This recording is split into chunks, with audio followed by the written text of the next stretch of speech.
भारत के संविधान के आर्टिकल 29 के तहत जो भारत के मुसलमानों को, आदिवासियों को उनके कल्चर का प्रोटेक्शन मिलता है, तो मेरे मजहबी जितने भी प्रैक्टिसेस हैं उसका प्रोटेक्शन, उसका तहफ़्फ़ुज़ मुझे भारत की आइन की आर्टिकल 29 के तहत मिलता है, जो एक अनफेटर्ड फंडामेंटल राइट है। हमने जो हेट क्राइम पूरे देश में हो रहा है, वतन अजीज में हो रहा है, जहां पर लोगों को महज इस बिना पर मारा जाता है कि मुसलमान और दलित या ईसाई हैं। मुसलमान को इसलिए पीटा जाता है कि बीजेपी और नरेंद्र मोदी की सरकार ने गौ रक्षक के नाम पर आतंकवादियों को पैदा किया है। ये गाय के रक्षक नहीं है, बल्कि आतंकवादी हैं, दहशतगर्द हैं, टेररिस्ट हैं। हम यकीनन जो कानून है जिसमें कहते हैं कि गाय को नहीं काटा जा सकता, हम उस कानून को मानते हैं, मगर आखिर ये कौन लोग हैं जिनको भाजपा ने, बीजेपी ने ऐसे ऐसे ग्रुप को तैयार किया जिनका मकसद ये है कि जो दाढ़ी और दिखती है, सर पे टोपी दिखती है, उसको मारते हैं, पीटते हैं, उसकी बेइज्जती करते हैं, वीडियो रिकॉर्डिंग करके यूट्यूब और फेसबुक पर लाइव डालते हैं। हमने उसकी मजम्मत की। हमने इस बात का मुतालबा किया कि इन लोगों को रोका जाए। हमने इस बात का जिक्र किया कि इन्हीं लोगों की जुल्म की वजह से घाटमी का राजस्थान में जुनैद और नसीर को, हरियाणा से ये गुंडे टेररिस्ट आतंकवादी आती हैं, आकर जुनैद और नसीर को किडनैप करके मारते हुए लेकर जाते हैं। किसकी गाड़ी में? हरियाणा हुकूमत की गाड़ी में, जहां पर बीजेपी की सरकार है। और इतना मारते हैं कि पुलिस स्टेशन को जब लेकर पुलिस के लोगों से कहते हैं कि ले लो इन लोगों को, गिरफ्तार करो, तो पुलिस देख के उनकी हालत देखकर कहती है कि हम नहीं लेंगे इनको। तो ये जालिम लोग, ये आतंकवादी, ये नाथूराम गोडसे की नाजायज औलाद, उनको ले जाकर 150 किलोमीटर दूर नसीर और जुनैद को जला दिया जाता है। क्या बीजेपी इनको रोकेगी या नहीं रोकेगी? मजलिस ने इस बात का मुतालबा किया कि पीलू हो, रगबर हो, इखलाक हो, हाफिज जुनैद हो, ये हेट क्राइम है और इसको रोकने की जिम्मेदारी भारत के वजीर आजम नरेंद्र मोदी पर और उनकी पार्टी पर आयद होती है। हमने इस बात का मुतालबा किया कि अक़लियतों का बजट नरेंद्र मोदी की सरकार ने इस बजट में 40% कम कर दिया, मौलाना आजाद नेशनल फेलोशिप को खत्म कर दिया, प्री मैट्रिक स्कॉलरशिप के पैसे कम कर दिए, मेरिट कम मीन्स के पैसे कम कर दिए। हम पूछना चाहते हैं भारत के वजीर आजम से कि आपने तो बड़ा झूठ कहा था कि मैं मुसलमानों के हाथ में एक हाथ में कुरान और दूसरे हाथ में कंप्यूटर दूंगा, मगर नरेंद्र मोदी और बीजेपी आरएसएस नहीं चाहती कि माइनॉरिटीज, अक़लियतें, अल्पसंख्यक समाज, मुसलमान, बल्कि दलित और आदिवासियों के भी स्कॉलरशिप के पैसे कम कर दिए। भारत के वजीर आजम नहीं चाहते हैं कि हमारे बच्चे, हमारी बेटियां स्कॉलरशिप के पैसों से लेकर जो तालीम हासिल कर रही थी, ताकतवर बन रही थी, इनको इनके हक को मालूम हो रहा था, तो उसको बंद करने के लिए बजट को कम कर दिया। हमने मुतालबा किया कि इस स्कॉलरशिप की रकम में जो पहले थी उससे ज्यादा इजाफा करनी चाहिए। आज मजलिस ने रेजोल्यूशन पास किया और ये कहा कि बीफ के नाम पर, ये अजीब बात है कि मेघालय में अब इलेक्शन हुआ तो वहां पर बीजेपी का लीडर कहता है कि मेघालय में बीफ बैन नहीं होगा, मगर महाराष्ट्र में बीफ बैन है। गोवा में बीफ बैन नहीं है, मगर महाराष्ट्र में बीफ बैन है। शायद वहां पर मेघालय में मम्मी बोलते, यहां पर मां बोलते हैं। अब आप कि अगर मोहब्बत होनी चाहिए तो हर जगह होनी चाहिए बीफ बैन के सिलसिले में। मेघालय का बीजेपी का सदर बोलता नहीं, यहां पर हम नहीं लगाएंगे, यहां पर खाएंगे। जब वहां पर खा सकते, गोवा में खा सकते, तो फिर सब जगह खाना चाहिए ना। मगर नहीं, मारेंगे, जिसके पास दाढ़ी है उसको पीटेंगे। हमने रेजोल्यूशन पास किया कि खत्म होना चाहिए। हमने करारदाद को मंजूर किया कि यूएपीए के नाम पर, नेशनल सिक्योरिटी के नाम पर गरीबों को, कमजोरों को, जो हुकूमत के मुखालिफ है, मुसलमानों को इस कानून के तहत उनको जेल में डालकर उनकी जिंदगी को बर्बाद किया जा रहा है। हमने इस बात का मुतालबा किया कि चीन भारत की 2000 स्क्वायर किलोमीटर पर कब्जा करके बैठा है। डेप्सांग और डेमचाक में हम ये मुतालबा करते हैं कि नरेंद्र मोदी, अगर आप वाकई में 56 इंच का सीना है तो चीन को चप्पल से नहीं बल्कि गोलियों से मार कर निकालो भारत की सरजमीन से, अगर 56 इंच का सीना है तो। मगर हमारे वजीर आजम चीन का नाम लेने से डरते हैं। बीजेपी और आरएसएस के लोग तो हिंदू राष्ट्र की बात करते हैं, मगर ये पहलवानों के जबान से चीन नहीं निकलता, टाई टाई हो जाती है इनकी। अरे 2000 भारत की जमीन पर चीन कब्जा करके बैठा है, क्या तुम्हारी सरकार इनको नहीं निकाल सकती है? वो डेप्सांग और डेमचाक में चीन ऑल वेदर रोड बना चुका है, वहां पर बैठा हुआ है। और भारत के वजीर आजम जब इंडोनेशिया में G20 का इजलास होता है तो 56 इंच का सीना रखने वाला वजीर आजम, 130 करोड़ जनता का वजीर आजम अपनी कुर्सी से उठकर पलटकर जाकर चीन के सदर से मिलता है। Hello, how are you? ये चीन जो हमारी 2000 स्क्वायर किलोमीटर पर कब्जा करके बैठा है, और ये तमाम संघ परिवार के चमचे, मोदी के अंधभक्त, जब उनसे कहा जाता है कि देखो ये देश का प्रधानमंत्री उठकर चीन से मिल रहा है, तो बोले क्या करना चाहिए था फिर? हाथ नहीं मिला है। अरे मैंने पूछा मिलने की जरूरत क्या थी? हमारी जमीन पर जालिम कब्जा करके बैठा है। हमने मुतालबा किया कि चीन जो जमीन पर कब्जा करके बैठा है उसको खाली करवाया जाए। मेरे अजीज दोस्तों और बुजुर्गों, इज्जतदार माँ और बहनों, हमने अपने पार्टी के 2 रोजा कन्वेंशन में जो धर्म संसद किया जाता है, नाम निहाद धर्म संसद, उसमें धर्म संसद करके हर धर्म संसद में गाली मुसलमानों को, गाली इस्लाम को, गाली हमारे माँ और बहनों को, और तो और एक बाबा है जो नाक से सांस लेना सिखाते हैं और अपने पेट को गोल गोल फिराते हैं और मंजन बेचते हैं, टूथपेस्ट बेचते हैं। वो राजस्थान में जहां पर कांग्रेस की सरकार थी वहां पर जाकर का मुसलमान नमाज भी पढ़ता मगर ऐसा भी करता। बाबा आपको क्या मालूम इस्लाम के बारे में? अगर नहीं मालूम तो सीख लो, मगर झूठ तो मत बोलो। तुमने अनाप शनाप बका, बाबा पे कोई एक्शन नहीं। राजस्थान में कांग्रेस की सरकार है, एक FIR इशू करे, बाबा चले गए। राजस्थान से जुनैद और नसीर के रिश्तेदार जब जाकर राजस्थान की पुलिस से कहा कि देखो हमारे बेटे को, भाई को उठा कर लेकर गए आतंकवादी, तो पुलिस ने कहा चल भाग निकल, मगर बाद में उनकी जली हुई लाशें मिली।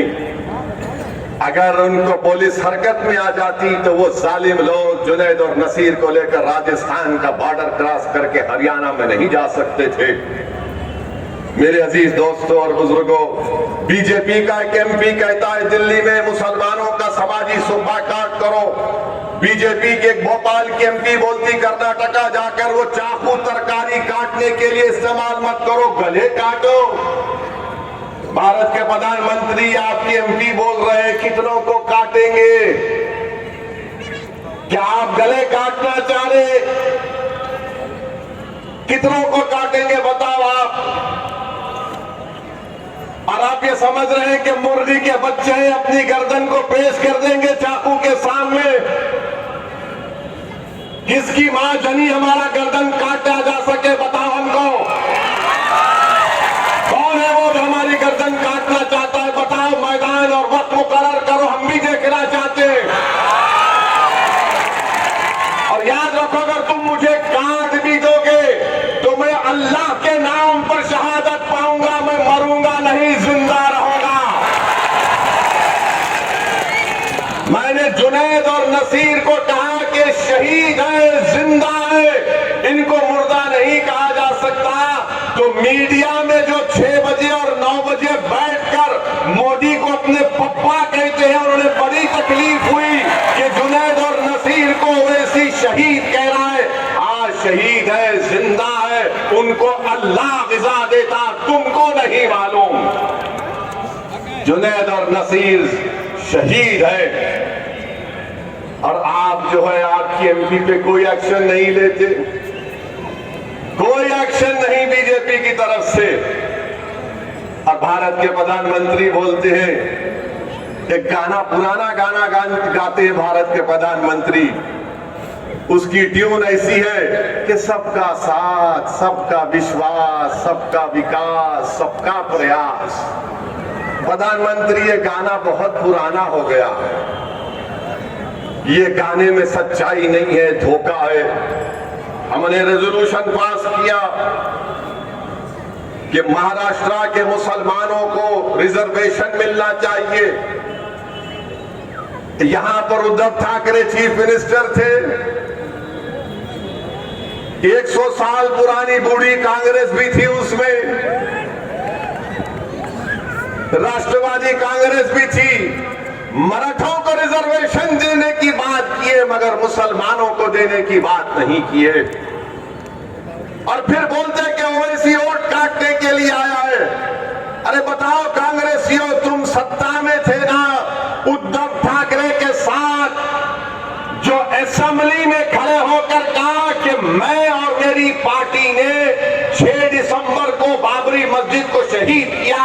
अगर कोई गयूर मुसलमान इस मजमे में बैठा है तो उसको इस बात जब सुन रहा है तो उसको तकलीफ होगी कि वो मुख्यमंत्री असेंबली में उठकर कहता है कांग्रेस उसकी वजीर है, राष्ट्रवादी उसके वजीर है, और कहता है कि हमारी पार्टी ने बाबरी मस्जिद को शहीद किया।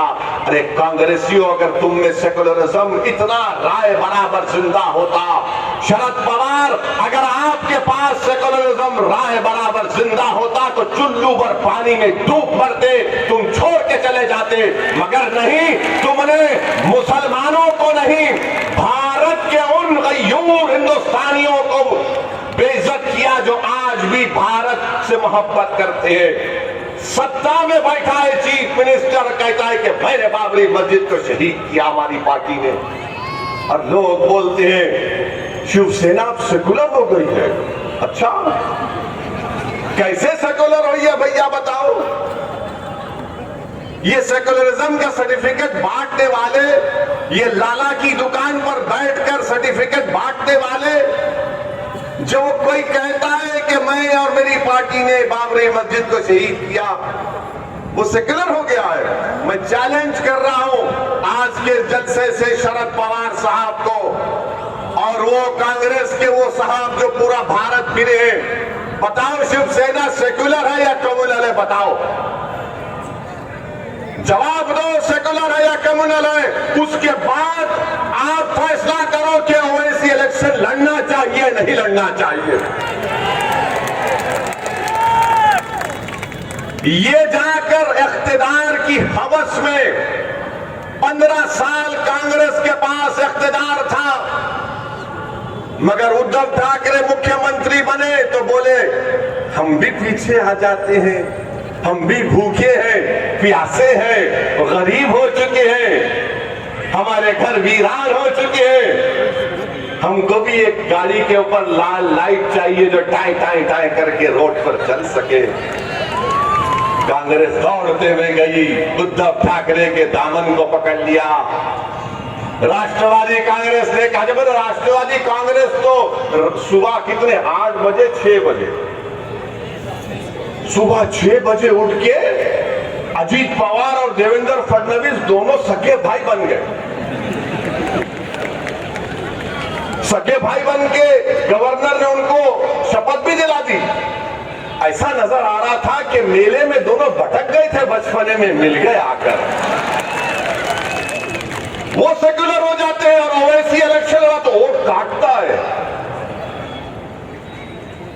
मिले, फिर शादी नहीं चली, जल्दी तलाक हो गया। अब उसमें उस शादी में दूल्हा कौन था, दुल्हन कौन थी, आप तय करो, मुझे नहीं मालूम। किसने तलाक तलाक कह दिया? ट्रिपल तलाक तो बैन था, मगर सियासी तलाक चल रहा है। अब नहीं मालूम कौन खुला दिया, वो छोड़ दिए तो उद्धव ठाकरे के पीछे। यानी आपको सिर्फ इख्तिदार से मतलब है, किसी से मतलब नहीं है। और हम पर इल्जाम लगाते कि ओवैसी खड़े होगा चुनाव में तो इनको फायदा होता, इनको फायदा होता। सुन लो, जो मजलिस इत्तेहादुल मुस्लिमीन के इलेक्शन लड़ने के खिलाफ है, मैं भारत के संविधान के तहत इलेक्शन लड़ता हूं और लड़ता रहूंगा। और याद रखो मेरी इस बात को, मेरी जिंदगी मेरी नाकामियों पर बनी है। मैं यहां तक पहुंचा हूं तो अपनी नाकामियों की वजह से पहुंचा हूं, कामयाबियों की वजह से नहीं पहुंचा हूं। क्योंकि मेरा मानना यह है कि इंसान की, बल्कि मुझ जैसे गुनाहगार मुसलमान की कामयाबी उस दिन होगी जब हशर का मैदान होगा, जब तुम्हारे और मेरे अमाल का फैसला रब्बे करीम करेगा।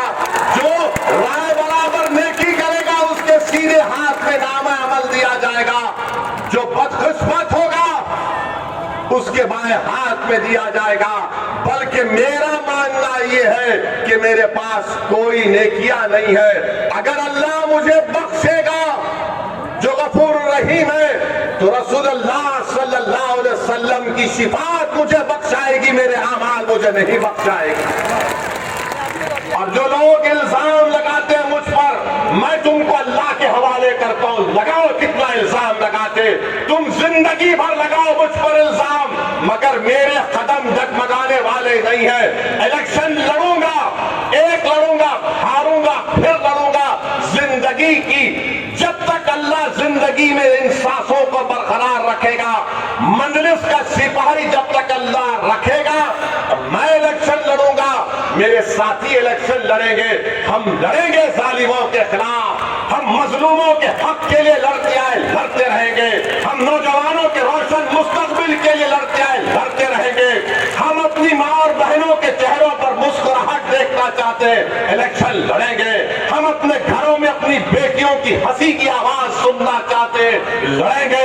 हम नौजवानों के हौसलों को बुलंद रखना चाहते हैं, इलेक्शन लड़ेंगे। हम अपनी आवाज को असेंबली में पहुंचाना चाहते हैं, लड़ेंगे। हम पार्लियामेंट में अपनी आवाज को पहुंचाना चाहते हैं, लड़ेंगे। हम भारत में अपना जायज मुकाम हासिल करना चाहते हैं, इलेक्शन लड़ेंगे।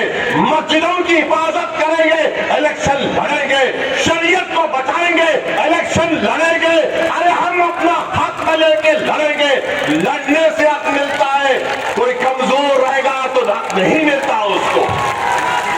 और याद रखो मेरी इस बात को, याद रखो मेरी इस बात को, मेरी मां और बहनों, अगर आप सियासत नहीं करेंगे तो कोई आपसे सियासत कर देगा। इनको नफरत क्यों है मजलिस से? कि मजलिस इनका खेल समझ चुकी है। ये सियासत करना चाह रहे थे हमसे, हमने कहा आओ हम भी तुमसे सियासत करेंगे, क्योंकि मजलिस इनके आगे नहीं झुकती। मजलिस इनके दिल फरेब बातों पर कायल नहीं होती। मजलिस इनकी दौलत को ठुकराती है। मजलिस इनकी ताकत को नहीं मानती। मजलिस इनके डराने से डरने वाली नहीं है। इसीलिए आज हर जगह जहां पर जलसा होता है, कल मुमरा में हुआ तो राष्ट्रवादी के लोगों को पेट में दर्द हुआ, तो एक बंबई के शिवसेना के लीडर को पेट में दर्द हुआ। मैंने कहा कि महाराष्ट्र का चीफ मिनिस्टर शिंदे और उद्धव ठाकरे राम और श्याम की जोड़ी है, तो इनको तकलीफ हो गई। मैं आपसे कह रहा हूं, मेरी बात को जहन नशीन कर लो। आप वोट देते या नहीं देते हो आपका हक है, मगर आप इस बात को याद रखो, अगर आप अपनी सियासी क़यादत को मजबूत नहीं करेंगे, अगर आप अपने वोटों से मजलिस के नुमाइंदों को कामयाब नहीं करेंगे, ये लोग सिर्फ आपका इस्तेमाल करते रहेंगे, आपका इस्तेमाल करते रहेंगे। मेरे इज्जतदार माँ और बहनों, जिंदगी का अगर सबूत देना है तो हरकत करना पड़ेगा। जब तक आप हरकत नहीं करेंगे, हरकत करेंगे तो पहली निशानी है जिंदगी की। अगर आप खड़े होकर अपने हक के लिए लड़ेंगे तो पहली निशानी है जिंदगी की। अगर आप खामोश रहेंगे तो फिर आप जिंदा लाश बने रहेंगे। ये लोग जब चुनाव आता डराते हैं बीजेपी जीत जाएगी। 2019 में कहा कि शिवसेना को हराओ। मैं आपसे एक सवाल करूंगा, सिर्फ आप हाथ उठाकर जवाब दीजिए, क्या आपने 2019 में शिवसेना उद्धव ठाकरे को वोट दिया या मोदी को वोट दिया? दिया आपने?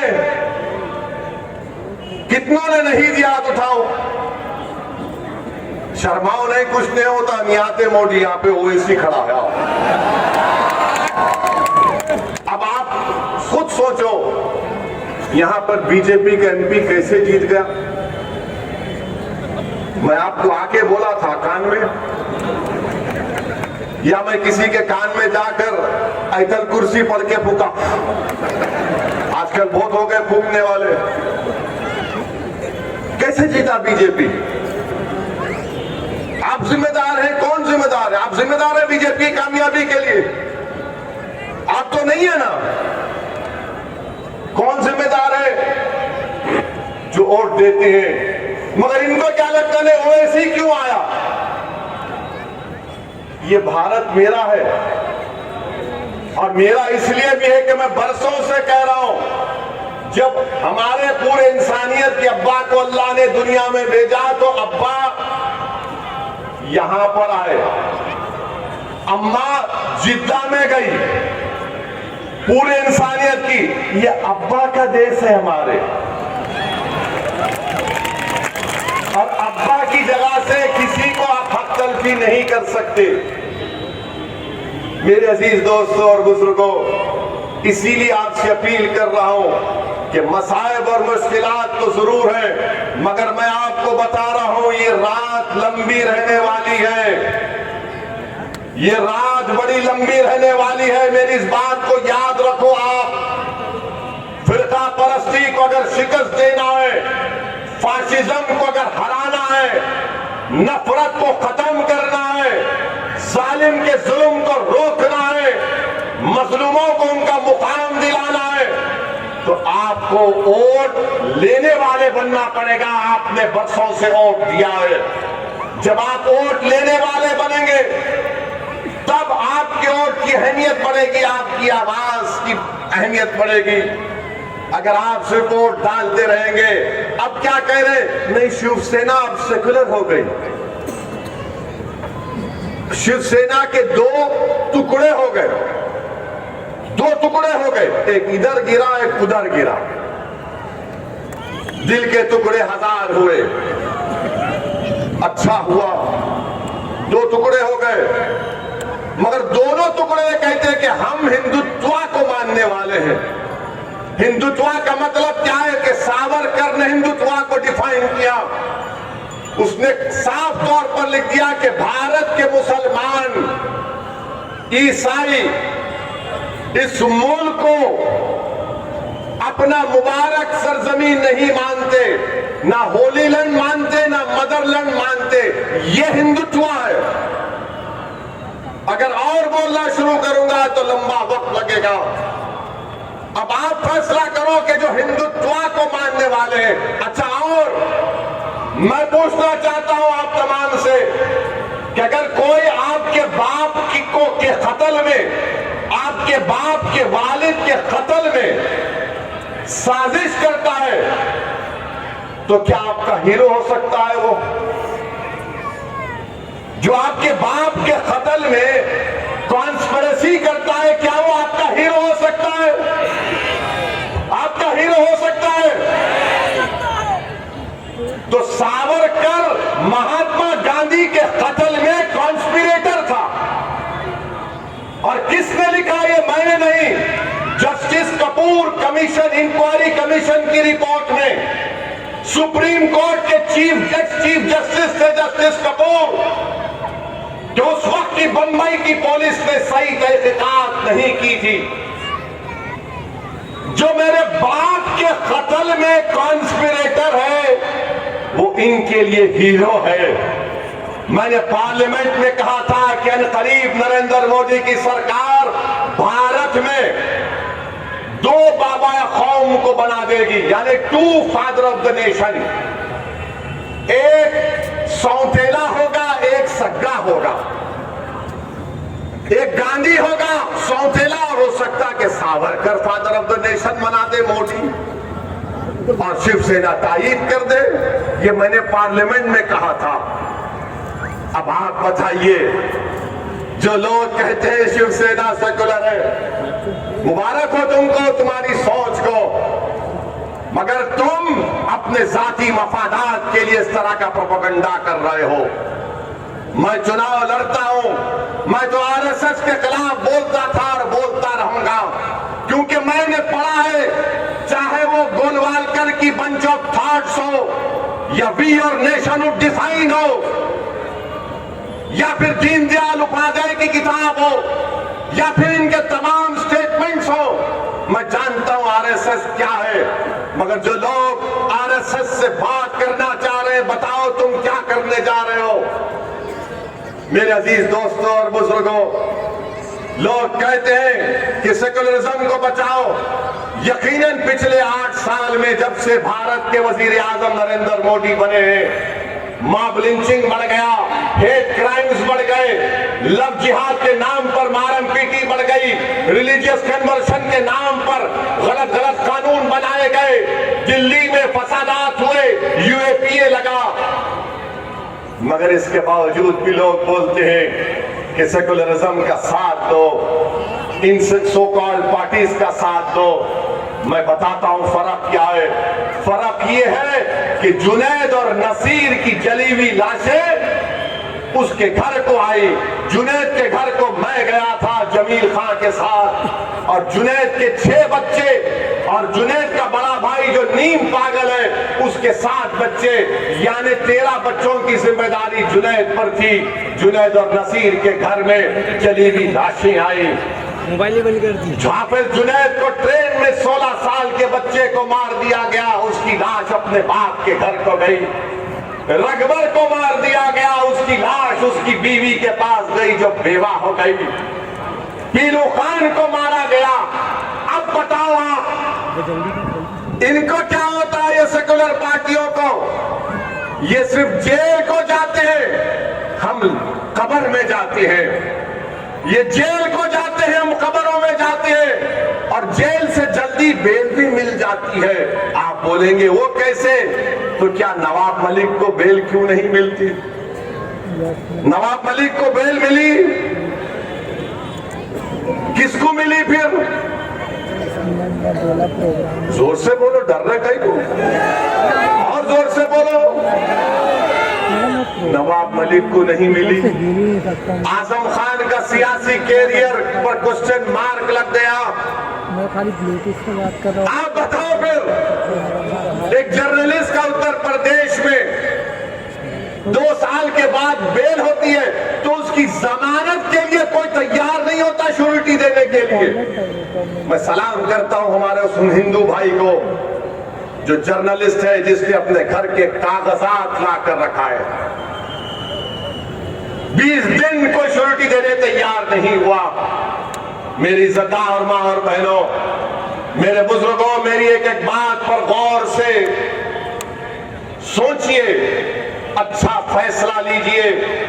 यकीनन बीजेपी को हराना है। हम भी नहीं चाहते कि 24 में दोबारा इस वतन अजीज का वजीर आजम नरेंद्र मोदी बने। अगर कोई हमसे बातचीत करना चाहता है, आओ बात करेंगे, मगर वो बोलेंगे तेरे से बात नहीं करेंगे, तू बस खामोश बैठ जा। मैं खामोश नहीं बैठ सकता हूं। खामोश बैठना मेरी फितरत में नहीं है। मेरे मां ने, मेरे बाप ने मुझे कहकर पाला पोसा कि चाहे कुछ भी हो जाए असद, तू लड़ता रहे, पुकारता रहे, अपने हक के लिए लड़ता रहे। मैं अपनी मां को शर्मिंदा नहीं कर सकता। मैं अपने मरहूम वालिद को दिया हुआ वादा उससे मुकर नहीं सकता। मौत मुझे खामोश कर सकती है। तुम गोली चलाओ या कुछ भी कर दो, मगर जब तक रब्बे करीम अपने हबीब के सत्ते में वो इसी को जिंदा रखेगा, मैं बोलता रहूंगा, लड़ता रहूंगा। मसाइब और मुश्किलात के तूफान से गुजरूंगा। तुमने एक मर्तबा मेरी गाड़ी पर 6 गोलियां चलाई, दोबारा चलाओ प्यारे, मैं तैयार हूं। इस गरीब और मजलूम कौम के लिए मरने को तैयार हूं। तुम चलाओ गोली, कितनी गोली चलाओगे? तुम्हारी गोलियां खत्म हो जाएगी, मगर इंशाअल्लाह ताला मैं मौत से डरने वाला नहीं। मैं डरता हूं इस बात से कि जब कब्र में जाऊंगा, हशर के मैदान में मुझसे क्या हिसाब किताब होगा। मगर दिल का एक कोना पुकार कर कहता है कि गुनाहगार तू है असद, मगर कमली वाला रहमतुल्लाह अलमीन है सल्लल्लाहु अलैहि वसल्लम। मेरे अजीज दोस्तों और बुजुर्गों, हिम्मतों को बुलंद रखिए। इस मसाइब और मुश्किलात का खात्मा होगा।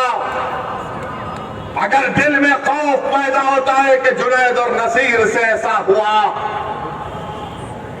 तो सोचो हजरत सुमैया को नेज़ा मारा गया, वो शहीद हो गई। रसूलुल्लाह सल्लल्लाहु अलैहि वसल्लम की साहबजादी को नेज़ा मारा गया था। अगर डर पैदा होता है तो इमाम हुसैन की शहादत को याद करो। उन्होंने अपने पूरे खानदान को कुर्बान कर दिया। हजरत बिलाल के उस कुर्बानी को याद करो कि गरम गरम रेत पर लिटाकर गरम पत्थर रखकर कोड़े मारे जाते थे और बिलाल पुकारते थे, अहद अहद अहद। मेरे इज्जतदार मां और बहनों, अपनी औलाद को बहादुर बनाओ। दीन से अपने रिश्ते को मजबूत रखो। दीन से रिश्ते को मजबूत रखो। हिजाब पहनेंगे, बुर्का पहनेंगे, चादर पहनेंगे। किसी जालिम हुकूमत के फैसले पर हम अपने दीन से दस्तबरदार नहीं होंगे। तुम्हारे जुल्म से हम अपने दीन से दस्तबरदार नहीं होंगे।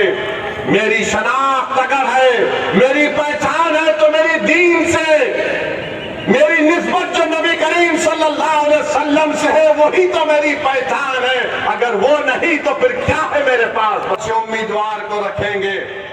और मेरी आपसे इल्तिजा है, गुजारिश है, अगर बल्दिया के म्युनिसिपल के इलेक्शन आते हैं तो मजलिस के उम्मीदवारों को कामयाब करिए। आप अपनी दुआओं से और अपने वोट से अपनी आवाज को रखिए। आप देखते हैं कि भारत की पार्लियामेंट में 2 MP हैं आपके, और जब मैं या इम्तियाज जलील खड़े हो जाते तो बीजेपी के 300 MP एक साथ खड़े होकर कोई बोलता बैठ, खामोश हो जा, खुला हो जा। मगर अल्लाह का करम है कि 300 के सामने इस गुनाहगार की जबान चलते रहती है, चलते रहती है। एक एक लफ्ज उनके लिए तीर साबित होता है अल्लाह के करम से। मेरी इज्जतदार मां और बहनों, बुजुर्गों, मजलिस को मजबूत करिए। और ये पूछिए ये कांग्रेस से, बल्कि यहाँ पे लोगों से पूछो ये औरंगाबाद का नाम तब्दील करे, अच्छा किए या गलत किए?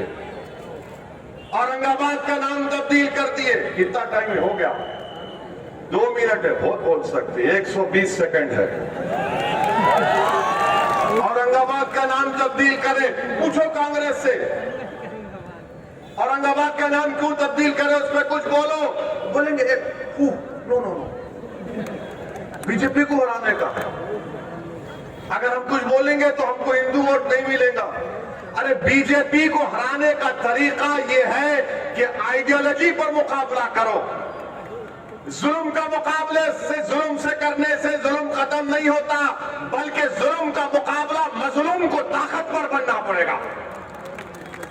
अंधेरे का मुकाबला अंधेरे से नहीं होता, रोशनी फैलाने से होता है। जहालत का मुकाबला जाहिल बनने से नहीं होता, बल्कि अकल की ताकत को, इल्म को हासिल करना पड़ेगा।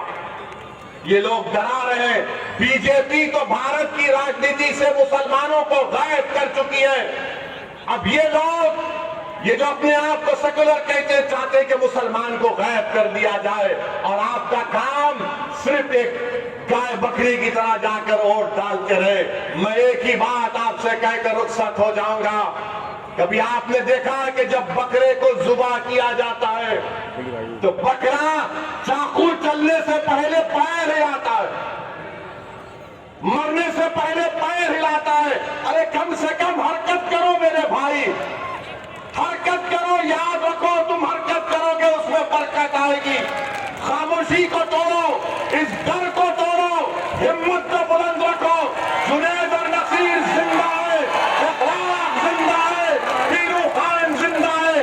जो लोग मुसलमानों पर जुल्म करके मार रहे, वो मरे नहीं, जिंदा है। हम जिंदा रहेंगे और जिंदगी का सबूत देंगे। बहुत बहुत शुक्रिया। वाक़िअत अल्हम्दुलिल्लाह।